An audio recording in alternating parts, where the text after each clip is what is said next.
చూసారా మన తెలుగు సత్తా? మరొక్కసారి చూడండి.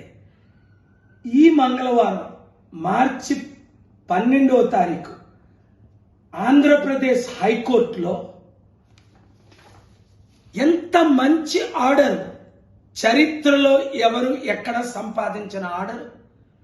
ఎలక్షన్ కమిషన్కి మన ఆంధ్రప్రదేశ్ హైకోర్టు నేను వాదించగానే ఆర్డర్ చేశారు. ఏమని? మేలో ఎలక్షన్ జరపండి.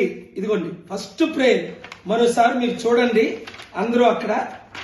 ఫస్ట్ ప్రేయర్, మేలో ఎలక్షన్ జరపండి, కౌంటింగ్ వెంటనే చెయ్యండి. గత 3 ఎలక్షన్లు మీరు చూడండి, 10 ఎలక్షన్లు చూడండి.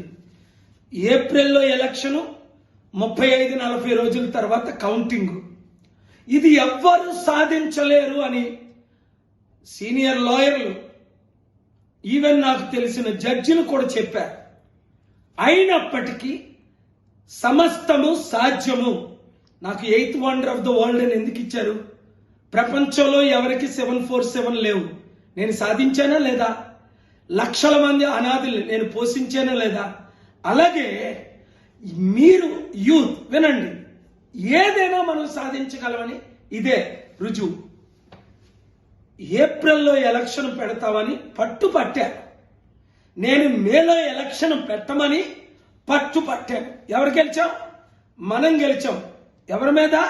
మోదీ గవర్నమెంట్ మీద, ఎలక్షన్ కమిషన్ మీద. కనుక మిత్రులారా, జస్టిస్ నరేంద్ర గారు బ్లెస్ చేయండి విజయ్ గారిని. కోర్టు 17 వారు ఇంత మంచి ఆర్డర్ ఇచ్చి ఎలక్షన్ కమిషనర్కి, అలాగే ఇంకా మీడియా ప్రకటించట్లేదు. మీడియా మిత్రులందరూ మన తెలుగు సత్తా. అదే టైంలో స్టీల్ ప్లాంట్ గురించి ఆర్డర్ వచ్చింది. ఎప్పుడు వచ్చింది? గురువారం మార్చి 14. ఏమని వచ్చింది? స్టీల్ ప్లాంట్ 8 లక్షల కోట్లది 8,000 కోట్లకి ఎందుకు అమ్ముతున్నారు? కనుక స్టీల్ ప్లాంట్ అమ్ముకుంటే నేను ఒక్కడే ఆపాను. ఎలక్షన్ ఏప్రిల్లో జరగకుంటే నేను ఒక్కడే ఆపాను. అది కేవలం దేవుని కృప, మీ ప్రార్థనలు, మీ సహకారం. కనుక మీడియా మిత్రులారా, ఇప్పుడు ప్రజాశాంతి పార్టీని గెలిపించుకోవాలి. 7569441275 అన్ని పార్టీల్లో ఉన్నవారు ప్రజాశాంతి పార్టీలో చేరిపోండి.